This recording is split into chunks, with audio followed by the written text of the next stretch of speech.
Mend with me. Hi, my name's Lauren. I teach visible mending, and today I want to show you how you can use one of our mashup patterns to mend your clothing. You'll need the basic supplies: thread, needle, scissors, patch fabric, and our stick and stitch pattern. I suggest that you utilize the sashiko part of the pattern and put that over the main area you're trying to mend over. Instead of base stitching in place, you'll simply place your patch fabric underneath along with the inside loop of your hoop. Place the outer loop on the outside of your fabric, encasing the whole thing. And you'll want to check and make sure that the patch fabric is nice and tight, there aren't any wrinkles. Denim tends to be a bit tricky with embroidery hoops. I like to have some tools on hand. When embroidering our mashup patterns, I suggest doing the embroidery parts first. So I'm going to do the satin stitch to fill in our sun. The satin stitch is one stitch right on top or underneath the other. I'm coming up from underneath our fabric at one point in my line, taking it across my sun and bringing my needle down.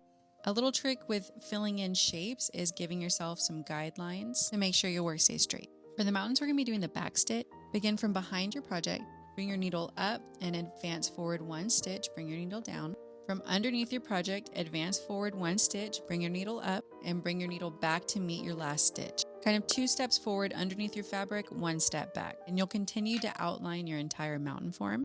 For the ground, this is also the back stitch. Now I'm taking wider stitches, and when the back stitch builds on itself in a staggered line form, and this is called the brick stitch. The biggest tip here is just trying to maintain the length. You don't want to make these too wide because you are wearing this, but you also don't want to make them so small that this is a lot of work for you.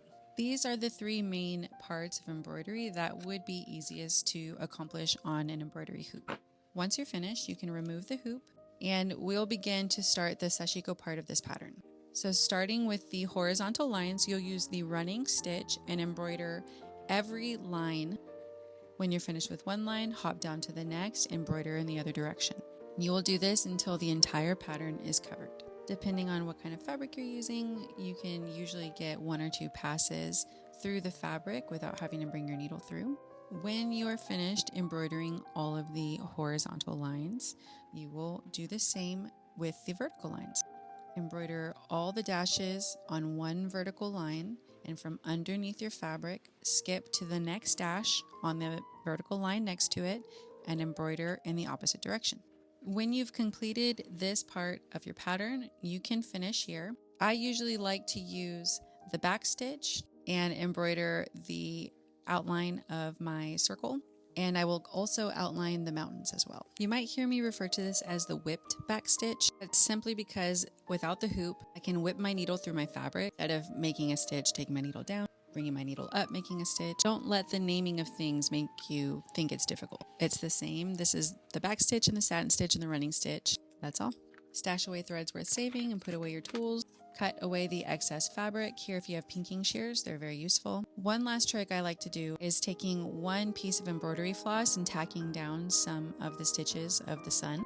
If you use a different stitch, this isn't necessary, but as you see, when you wash the satin stitch, when a wider stitch like this, it gets a little wavy. I really love the mashup of embroidery and sashiko. I hope that you do too. This is inspired by my love of West Texas, the Twin Peaks of Alpine. Thanks for watching. I hope you found this useful, and I'll catch you on the next.